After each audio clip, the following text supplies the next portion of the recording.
Welcome back to video 2 of topic 2 of Very Abridged History of Aerospace Engineering.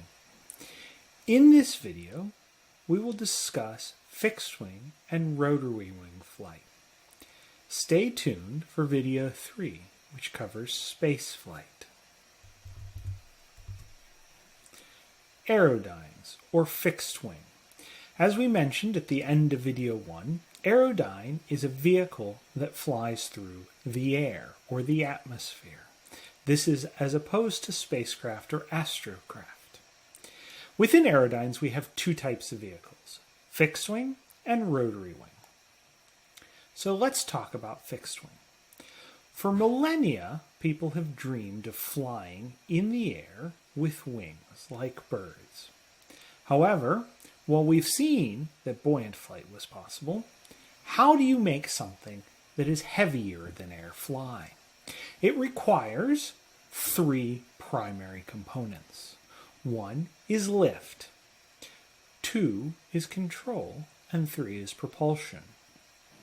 With dirigibles and buoyant flight, we had all three.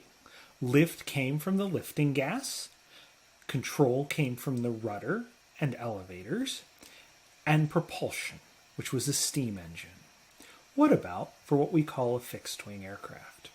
Who was the first person to put all three of those components together, or at least two of the three, control and lift?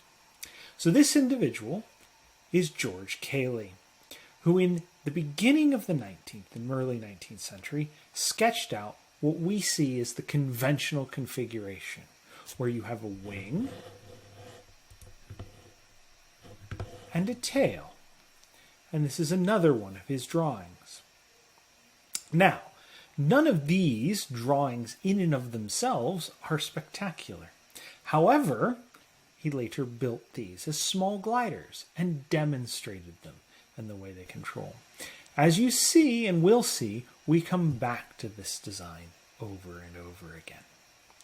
Now, as we move later in the century, we are dealing with flight and control. The ability to have propulsion system for heavier than aircraft is still a pipe dream, but we need to understand the lift and the control aspects. So this next pioneer proved that it can carry a human. Now, he wasn't the only one doing it at the time. He is just the most famous. Take a second and see if you can think who this person is. It is Otto Lilienthal, a German glider constructor and pilot. He was so famous for demonstrating his glider flights that he would attract large crowds. Unfortunately, Otto, like many other pioneers after him, met his demise in a glider accident, doing what he loved. Now, we've proven that we can generate the lift and we can generate the control. What about the propulsion? A glider relies on gravity as its propulsion system, so unless it sits in rising air currents, its flight is of limited length. Where do we get propulsion? This gentleman was one of the first to try manned-powered flight. It's Samuel Langley. It's the person that Langley Air Force Base and NASA Langley Research Center are named after in Virginia. And what he tried to do was build a aircraft that was powered by a steam engine. Now, he tried this in the early 1900s, and his first attempts were unsuccessful. As you can see here, he had a structural failure, and it ended up in the Potomac River. He kept trying and eventually was successful. Unfortunately for Langley, by that time, lots of other people had been successful. I'm going to ask you to think about where this is and what this is. It is a key location in the history of manned flight. It is not Kill Devil Hills or Kitty Hawk, where the first recorded manned flight took place. It is, however, what is known as Huffman Prairie. It's where the Wright brothers had their workshop. In fact, you can see the workshop at the bottom of the screen, a little hut with the road out in front of it. Now, if you go to the Wright Brothers Memorial in Dayton, Ohio, you can get guided tours of this site. Unfortunately, it's not open generally to the public because just off to the right is an active runway at Wright-Patterson Air Force Base. So moving on, do these two individuals ring a bell? Orville and Wilbur Wright. Now, they were key inventors. We know of them as the quote-unquote inventors of the manned aircraft. While that can be shared with lots of people, they did demonstrate, at least to some level, the ability to sustain controlled, powered flight. And I mean sustain, because what they didn't do early on was demonstrate the ability to take off under only the aircraft's power. However, they also invented another thing, which is very important in aerospace engineering. And we'll talk about that later. And you'll have a chance to go use derivatives of their invention throughout your time here. However, the Holy Grail, manned, controlled, powered flight. Now, as I said before, it didn't take off purely under its own power. They used a catapult. However, later models did. So in December 1903, this picture was taken. Wilbur at the controls, flying the aircraft. It is controlled. It had a very short flight, but it was more than just a pure glide. Now, what was the key to this? Well, as we already talked about, the structures and the control and the lift were all possible. It was the propulsion system. And to achieve this, the Wright brothers actually built their own new internal combustion engine. Now, it was a great engine, higher power to weight ratio than anything that had ever been built. It had one big downside.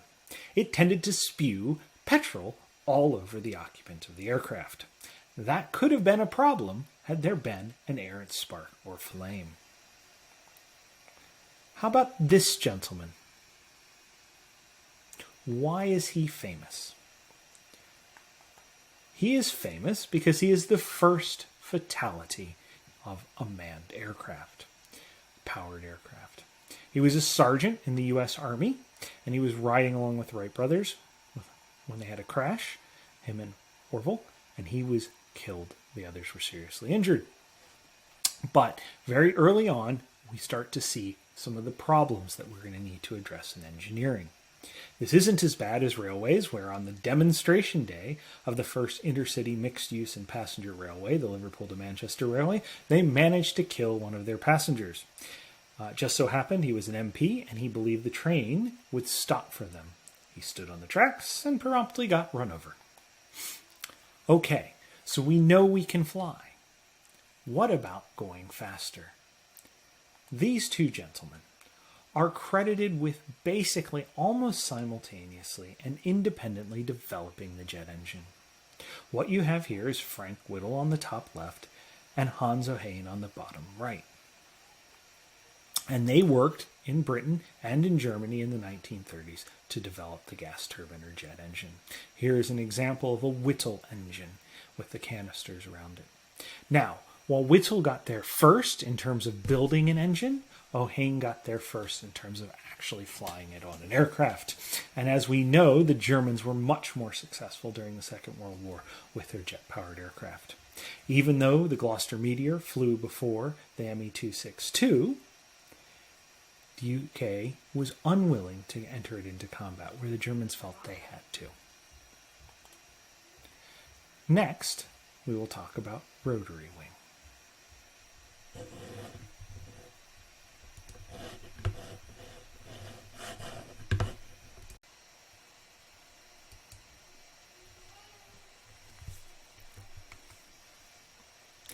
Who is this individual?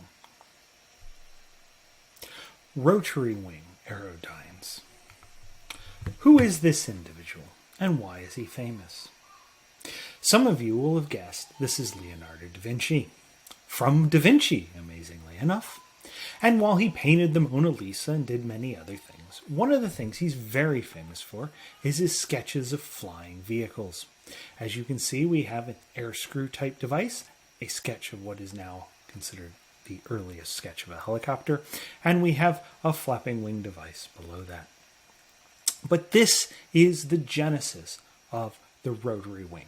an aircraft that can take off and land vertically, hover, and fly forward, backwards, and side to side.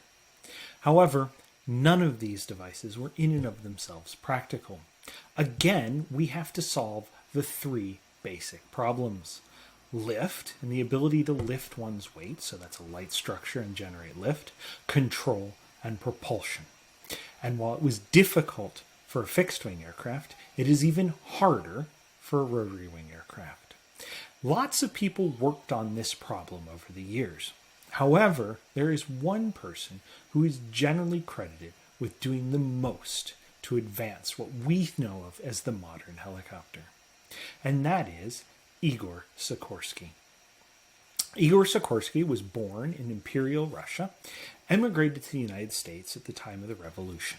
He developed early fixed-wing aircraft for the Russian Army and Air Force during the First World War, but once he arrived in the U.S., he decided and realized it was worthwhile to move from fixed-wing, which is a quite saturated area, to something that is different, i.e. rotary wing. And he is credited with the development of the first practical single main rotor helicopter. That's a helicopter with a rotor, a lifting rotor, and a counter torque tail rotor. That aircraft is the R4. Now, he had prototypes before that, but the R4 was the first one to enter service. It entered service into the U.S. Army Air Corps during the Second World War, and it was primarily used for search and rescue operations. In fact, all early helicopters were primarily used for that.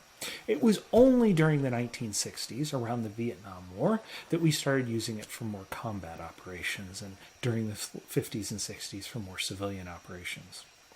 Now, one of the challenges of these early helicopters is they used internal combustion piston engines, the same engines you would have found on a World War II fighter aircraft.